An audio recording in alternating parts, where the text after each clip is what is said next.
From the data given below, find the two regression coefficients, the two regression equations, the coefficient of correlation between the marks of academics and statistics,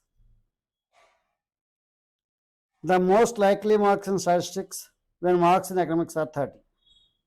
So marks in academics ఇచ్చాడు 25, 28, 35, 32, 31, 36, 29, 38, 34, 32. Marks in statistics ఇచ్చాడు 43, 46, 49, 41, 36, 32, 31, 30, 33, 39. మనం ఇప్పుడు 4 bits కింద అడిగాడు, ఒక్కొక్కటి find out చేయడం చూద్దాం మనం. ఫస్ట్ ఏం చేస్తున్నాము అంటే ఎక్స్లన్నీ కూడా కాలంగా రాసుకున్నాం, వైలన్నీ కూడా కాలంగా రాసుకున్నాం. ఎక్స్లన్నీ యాడ్ చేస్తే సిగ్మా ఎక్స్ ఈజ్ కూడా 320. ఇక్కడ ఎన్ నెంబర్ ఆఫ్ వాల్యూస్ 10 ఉన్నాయి. సో ఎక్స్ బార్ ఈజ్ కూడా సిగ్మా ఎక్స్ బై ఎన్ అంటే 320/10 అంటే 32. వైలన్నీ యాడ్ చేస్తే sigma Y is equal to 380. Y bar is equal to sigma Y by N 380/10 that equal to 38. D X అంటే అర్థం ఏంటి? ప్రతి ఎక్స్లోంచి ఎక్స్ బార్ తీసేయాలి. ప్రతి ఎక్స్లోంచి 32 తీసేస్తూ ఒక కాలం ఏర్పాటు చేసుకుంటాం మనం. వై మైనస్ వై బార్ అంటే అది డివై కింద లెక్క. వై బార్ అంటే ఇక్కడ 38 వచ్చింది. ప్రతి వైలోంచి 38 తీసేస్తూ మనం ఒక కాలం ఏర్పాటు చేసుకుంటాం.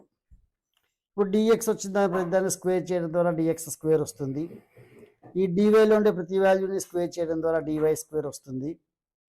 డిఎక్స్ ఇంటూ డివై రెండు మల్టిప్లై చేయడం ద్వారా డిఎక్స్ ఇంటూ డివై వస్తాయి. ఇవన్నీ క్యాలిక్యులేటర్ దగ్గరగా పెట్టుకుని జాగ్రత్తగా 1 by 1 మొత్తం టేబుల్ అంతా ఎక్కడ ఒక్క వాల్యూ కూడా డీవియేషన్ లేకుండా జాగ్రత్తగా అర్థం చేసుకుంటూ రాయాలి. Now first bit, regression coefficient y on x byx is equal to sigma dx DY by sigma dx square. అన్ని సమ్మేషన్స్ మన దగ్గర ఉన్నాయి. Sigma X, sigma Y, sigma D X, sigma D Y, sigma dx square, sigma D Y square, sigma dx D Y అన్నీ కూడా editions తీసుకుని అన్ని values జాగ్రత్తగా calculate చేసేట్టు పెట్టుకోవాలి. So coefficient of regression of y on x byx is equal to sigma dx DY by sigma dx square. Value substitute చేయండి. Coefficient of regression of x on y bxy is equal to sigma dx dy by sigma dy square. Value substitute చేయండి. Regression equation కి x on y కి formula ఏంటి? Equation of the line of regression of x on y x minus x bar is equal to bxy into y minus y bar. మన దగ్గర x bar ఉంది, y bar ఉంది, bxy ఉన్నాయి. ఆ values substitute చేసి x is equal to అని రాయండి. Equation of the line of regression of y on x y minus y bar is equal to byx into x minus x bar. మన దగ్గర y bar ఉంది, x bar ఉంది, byx ఉంది. ఆ value substitute చేసి y is equal to అని రాయండి.